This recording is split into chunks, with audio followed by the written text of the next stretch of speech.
ඉතින් කොහොමද යාළුවනේ ඔයාලව අදත් සාදරයෙන් පිළිගන්නවා මගේ iTech YouTube channel එකට. අද මම ඔයාලට අරගෙන ආවේ අපේ AdSense වලට යන journey එකේ 4 වෙනි part එක. මම හිතනවා ඔයාලා අපේ පළවෙනි part එක, දෙවෙනි part එක, ඒ වගේම තුන්වෙනි part එකත් බලන්න ඇති කියලා. එහෙන් බලපු කෙනෙක් නම් අනිවාර්යෙන් අපි දන්නවා මොනවද අපි පළවෙනි මේ parts වලදී අපි කතා කරේ කියලා.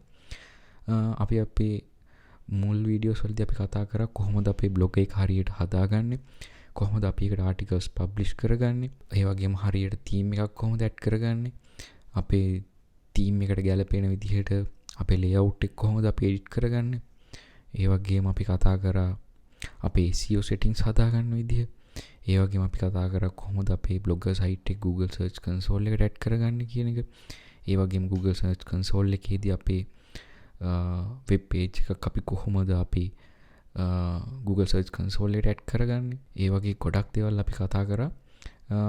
මේ වීඩියෝ එක බලන කෙනෙක් ඉන්නවා නම් අපේ කලින් වීඩියෝස් බලපු නැති අනිවාර්යෙන් ඔයාලා ඒ වීඩියෝස් ටික බලලා ඉන්න. මොකද අපේ වීඩියෝස් ටිකේදී ගොඩක් වැදගත් වෙන දේවල් කතා කරා.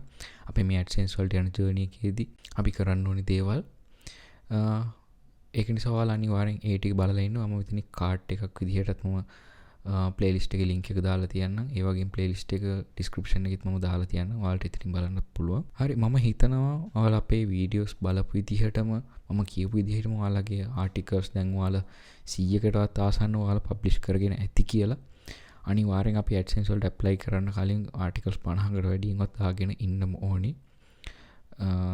ඔයාලා අනිවාර්යෙන් articles ලියද්දි දැන් මම මෙතන හැදුවේ lyrics website එකක්නේ. lyrics website එකක් නැතුව වෙන කෙනෙක් හදනවා නම් තමන්ගේම articles දාලා blogger site එක හදනවා නම් අනිවාර්යෙන් තමන්ගේම content දාන්න බලා ගන්න. AI contents use කරනවා නම් ඒක ගොඩක්ම ඔයාලා ChatGPT එකට වගේ AI platform එකකට කියලා ලියා ගන්න ඒ article එක ඒ විදිහටම publish කරන්න යන්න එපා. ඒක අනිවාර්යෙන් ඔයාලා plagiarisms check කරලා ඒ වගේම ඔයාලා ඒක පොඩ්ඩක් edit කරලා අනිවාර්යෙන් වෙනස් කරලා ඔයාලගේ ආටිකල් එක පබ්ලිෂ් කරන්න. ඔයාලා මේකට Grammarly වගේ එක්ස්ටෙන්ෂන් එකක් ඔයාලට යූස් කරන්න පුළුවන්. Grammarly සාමාන්‍යයෙන් ඔයාලට රුපියල් 1000කටත් වඩා අඩුවෙන් ගන්න පුළුවන්. එහෙම දෙන අය ඉන්නවා ගොඩක්. හරි. ඔයාලා අනිවාර්යෙන් මේ දේ කරගෙන ඉන්න AdSense වලට apply කරන්න කලින් අනිවාර්යෙන් ආටිකල්ස් 50කට වැඩියෙන්වත් දාගෙනම ඉන්න, පබ්ලිෂ් කරගෙනම ඉන්න. මම අද මේ වීඩියෝ වලට අරගෙන ආවේ අපි කොහොමද අපේ blog site එක Google Analytics වලට ඇඩ් කරගන්නේ කියන එක. ගැන ඔයාලට කියලා දෙන්න. මම හිතනවා ඔයාලට Google Analytics ගැන ඔයාලට idea එකක් ඇති කියලා. අපි බලමු මොකද්ද මේ Google Analytics කියන්නේ. කොහොමද අපේ මේ Google Analytics එකට අපේ blogger site එක add කරගන්නේ. හරි, අපි දැන් අද මේ වීඩියෝ එකේ මේ දේවල් ගැන කතා කරමු. හරි, අපි එහෙනම් වැඩි කතාවක් නැතුව වීඩියෝ එකට යමු. හරි, ඔයාලා Google එකට ගිහිල්ලා මෙන්න මේ වගේ Google Analytics කියලා search කරගන්න. ඊට පස්සේ ඔයාලට මෙන්න මේ වගේ link එකක් බලා ගන්න පුළුවන් analytics tools and solutions for your business කියලා. අන්න ඒක ඔයාලා click කරගන්න. මම Google Analytics වල link එක description එකේ දාලා තියනවා. ඔයාලට එතනින් උනත් යන්න පුළුවන්. හරි, දැන් ඔයාලට මෙන්න මේ වගේ interface එකක් බලා ගන්න පුළුවන්. ඔයාලා මෙතන get started today කියන එක click කරගන්න. හරි, ඊට පස්සේ අපිට මෙන්න මේ වගේ interface එකක් බලා ගන්න පුළුවන්. ඔයාලා මෙතන මේ start measuring කියන එක දෙන්න. start measuring කියන එක දුන්නට පස්සේ ඔයාලට මෙන්න මේ වගේ interface එකක් බලා ගන්න පුළුවන්. මෙතන දීලා තියෙනවා my new account name කියලා. මෙතන ඔයාලට Google Analytics web එකක එක account එකක ඔයාලට accounts 2000ක් create කරගන්න පුළුවන්. ඒක නිසා ඔයාලට මෙතන create කරද්දී ඔයාලා මේක identify කරගන්න පුළුවන් විදිහට ඔයාලා මේකට නම දෙන්න. එක්ක ඔයාලගේ blogger site එකේ නම, නැත්නම් website එකේ නම, නැත්නම් ඔයාලට මේක දැක්කම ඔයාලට identify කරගන්න පුළුවන් විදිහට ඔයාලා මෙතන නම දෙන්න. මම මෙතනට මගේ නම දෙනවා lyrics hub කියලා. හරි, ඊට පස්සේ ඔයාලා මෙන්න මේකට ටික් එක දෙන්න. ඊට පස්සේ ඔයාලා මේක next කරගන්න. දැන් ඔයාලට මෙන්න මේ වගේ interface එකක් බලා ගන්න පුළුවන්. මෙතන ඔයාලගේ property name එකක් දෙන්න කියලා තියෙනවා. දැන් අතන අපි දුන්නේ account name එක. ඒකට මෙතන property name එක දෙන්න පුළුවන්. property name එකටත් දැන් ඔයාලා හිතන්න ඔයාලට අතන දෙන්න පුළුවන්. ඔයාලගේ නම දුන්නා කියලා හිතන්න. ඔයාලගේ නම අතන account name එකට දුන්නා. ඊට පස්සේ ඔයාලට මෙතන property details වලට ඔයාලට නම දෙන්න පුළුවන් lyrics hub කියලා. අන්න ඒ වගේ ඔයාලා මෙතන property name එකක් දෙන්න ඕනේ. ඔයාලා හදාගන්න account එකට ඔයාලා properties 2000ක් දෙන්න පුළුවන් කියලා මම මුලදී කිව්වනේ. ඒ වගේම මෙතන ඒක නිසා ඔයාලා අනිවාර්යෙන් ඔයාලගේ property එක identify කරගන්න පුළුවන් විදිහට මෙතනට ඔයාලා input කරගන්න. මම මෙතනටත් lyrics up කියලාම දෙනවා.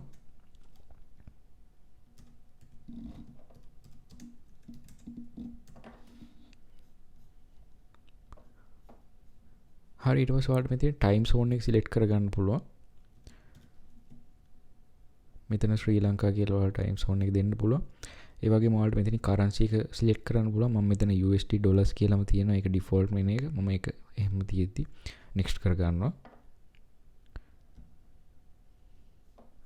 හරි දැන් මෙතනින් අහනවා අපේ business එක මොන වගේ business එකක්ද කියලා details ටික අපිට මෙතන දෙන්න තියෙනවා. ඔයාලට මෙතන ඉස්සෙල්ලම බලා ගන්න පුළුවන් industry category කියන එක.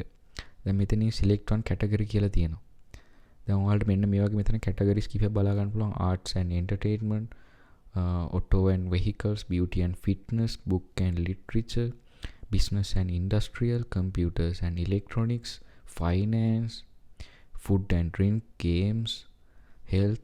මෙතන ඔයාලගේ blogger site එක හරි ඔයාලගේ website එක හරි ඔයාලා හදාගන්න category එක තමයි මෙතන select කරන්න තියෙන්නේ. ඔයාලා health ගැන මොන හරි කරනවා ඔයාලට මෙතන health කියන category එක දෙන්න පුළුවන්. games ගැන ඔයාලා මොන හරි කරනවා games කියන category එක දෙන්න පුළුවන්. ඒ වගේම ඔයාලට කැමති category එක මෙතන select කරන්න පුළුවන්. ඔයාලගේ blogger site එක ඔයාලා හදන category එකට අනුව. දැන් මගේ එක මම හදලා තියෙන arts and entertainment කියන එක යටතේනේ. ඒක නිසා මම මෙතන පළවෙනි එක select කරගන්නවා. ඊට පස්සේ මෙතනින් අහනවා අපේ business size එක. දැන් අපේ business size එක දැන් small නේ. අපේ දැන් මම මෙතන individual වෙන කවුරුත් නැහැ මෙතන. ඒ නිසා මම මෙතන small කියන එක select කරගන්නවා. ඊට පස්සේ next කියන එක දෙනවා. හරි දැන් ඔයාලට මෙන්න මේ වගේ interface එකක් බලා ගන්න පුළුවන්. හරි ඔයාලා මෙතනදී choose your business objectives කියලා තියෙනවා. මෙතනදී ඔයාලා දෙන්න ඕනේ මෙතන පළවෙනි එකට විතරක් ඔයාලා ටික් එක දෙන්න. generate leads කියන එකට විතරක් ටික් එක දීලා ඔයාලා මෙතන create කියන option එක දෙන්න. හරි ඊට පස්සේ ඔයාලට මෙන්න මේ වගේ එකක් බලා ගන්න පුළුවන්. මෙතන terms and conditions ටිකක් දීලා තියෙනවා. මෙතන අපි මේක accept කරලා ඔයාලට මෙහෙම පහළට යන්න පුළුවන්. ඊට පස්සේ ඔයාලට මෙන්න මේ වගේ මෙතන තව එකක් තියෙන accept කරන්න. මේකත් accept කරාට පස්සේ මෙන්න මෙතන පහළ තව එකක් තියෙනවා I accept කියලා. මේකත් accept කරන්න. හරි ඊට පස්සේ ඔයාලට මෙන්න මේ වගේ interface එකක් බලා ගන්න පුළුවන්. අපි දැන් මෙතනින් අපේ analytics එක setup කරගන්නේ අපේ website එකකනේ. ඔයාලට මෙතන options තුනක් බලා ගන්න පුළුවන්. website, Android app, iOS app. ඔයාලට මෙන්න මේ කියන options වලට ඔයාලට Google Analytics එකක් හදා ගන්න පුළුවන්. Android app එකක් හදනවා නම් ඔයාලා ඒක මෙතන select කරන්න ඕනේ. iOS app එකක් නම් ඒක ඔයාලා මෙතන select කරන්න ඕනේ. අපි දැන් හදන්නේ web එකක්නේ. මම මෙතන web කියන option එක select කරගන්නවා. හරි ඊට පස්සේ ඔයාලට මෙන්න මේ වගේ interface එක බලා ගන්න පුළුවන්. මෙතන ඔයාලගේ website URL එක දෙන්න කියනවා. ඒ වගේම මෙතන stream name එකක් දෙන්න කියලා තියෙනවා. හරි දැන් මම යනවා මගේ blogger site එකට. blogger site එකට ගිහලා මම view my blog කියන එක දීලා මම මෙතනින් මගේ URL එක copy කරගන්නවා. ඊට පස්සේ ආපහු analytics වලට ගිහිල්ලා මම මේක මෙතනට paste කරගන්නවා. ඊට පස්සේ මෙතනට මම lyrics hub කියලා දෙනවා. මගේ blogger site එකේ නම ඔයාලා මෙන්න මෙතන මේ https කියන එක අයින් කරගන්න. හරි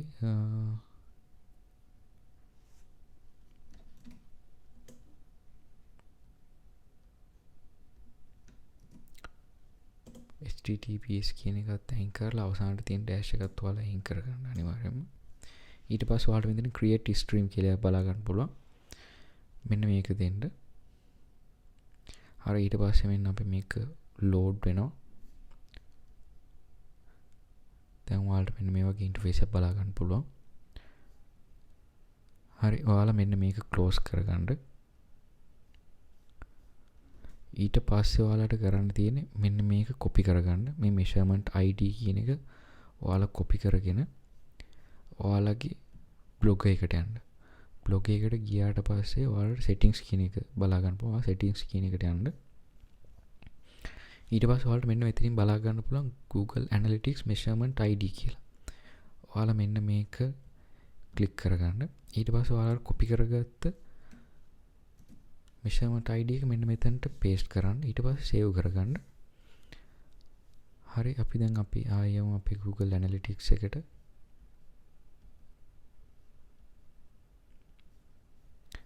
ඔයාලා මේකත් මෙහෙම close කරගන්න. හරි දැන් ඔයාලට මෙන්න මේ වගේ බලා ගන්න පුළුවන් අපේ Analytics එක setup වෙලා තියෙන්නේ. ඔයාලා මෙන්න මෙතන next කියන option එක select කරන්න. හරි මෙතන data collection is pending කියලා බලා ගන්න පුළුවන් ඔයාලට. ඔයාලා මෙතන continue to home කියන එක දෙන්න. ඔයාලා මෙතන මොකුත් ටික්ස් දෙන්න ඕනේ නැහැ. ඔයාලා මේක මෙහෙම save කරගන්න. හරි දැන් අපේ Google Analytics එක අපි setup කරගෙන ඉවරයි. ඔයාලට Google Analytics එක setup කරගත්තට පස්සේ මෙන්න මේ වගේ බලා ගන්න පුළුවන්.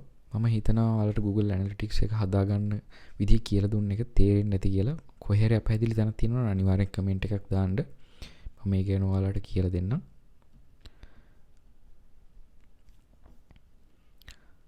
ඔයාලට මේකේ reports බලා ගන්න පුළුවන්. අපි බලමු කොහොමද මේක. අපි දැන් අපේ blogger site එකට ගිහිල්ලා මේ වගේ blogger site එකේ article එකක් අපි view කරලා බලමු දැන් analytics එක වැඩද කියලා.